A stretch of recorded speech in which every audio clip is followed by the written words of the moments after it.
Bonjour, dans cette vidéo nous continuons l'exploration des fonctions du Flipper Zero. Aujourd'hui, place à la fonction iButton.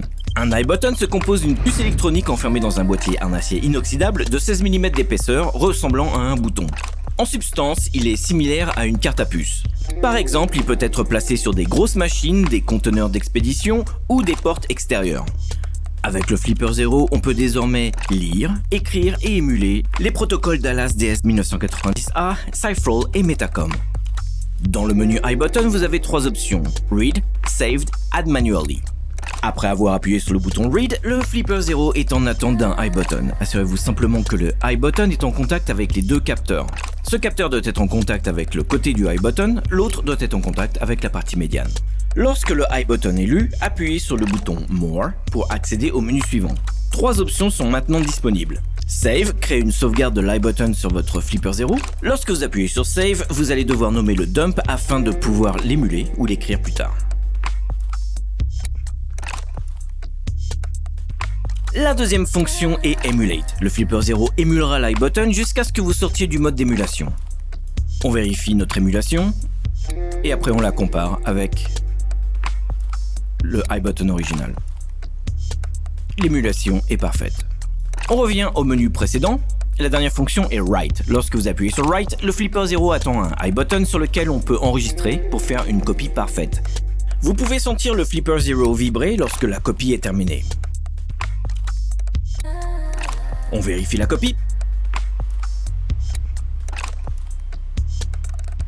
Elle est parfaite. On revient au menu principal. Nous allons dans Add Manually. Cette option nous permet simplement d'entrer la clé manuellement. Pour cela, vous devez choisir le protocole que vous souhaitez utiliser et entrer la clé manuellement.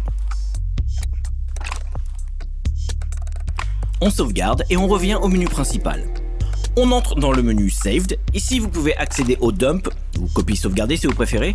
Lorsque vous cliquez sur un dump, vous avez le choix d'émuler ce dump, écrire ce dump, modifier ce dump, vous pouvez modifier les clés. Vous pouvez également choisir de supprimer ce fichier avec Delete, ou enfin obtenir plus d'informations sur ce fichier avec la fonction Info.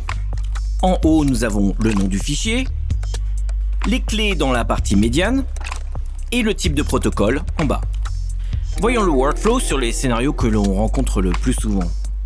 On va commencer avec un lire et sauvegarder. On va lire l'iButton et sauvegarder le dump sur le Flipper Zero pour pouvoir l'émuler ou le copier plus tard. La première étape consiste à lire l'iButton. Après, on appuie sur More, Save, on tape un nom,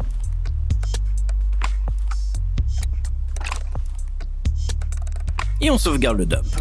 Le deuxième scénario courant consiste à émuler un iButton. Lorsque nous voulons émuler un iButton, nous pouvons lire l'iButton et l'émuler, ou alors nous pouvons également choisir un dump précédemment sauvegardé sur notre Flipper Zero et l'émuler. On s'assure que les deux pôles soient bien en contact avec le lecteur de iButton. Ça peut prendre un peu de pratique.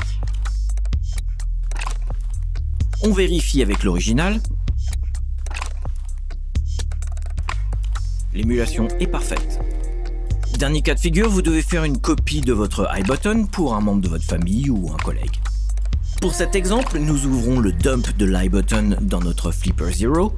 Nous appuyons sur Write et nous écrivons le dump sur un iButton inscriptible. Là aussi, ça prend un petit peu de pratique. Merci d'avoir regardé cette vidéo. Si vous l'avez trouvée utile, n'hésitez pas à la liker et à la partager. Assurez-vous de vous abonner à cette chaîne pour être averti lorsque de nouvelles vidéos sont publiées. Et bien sûr, visitez lab401.com pour découvrir notre collection d'outils de pentesting. Bonne journée à vous et à la prochaine.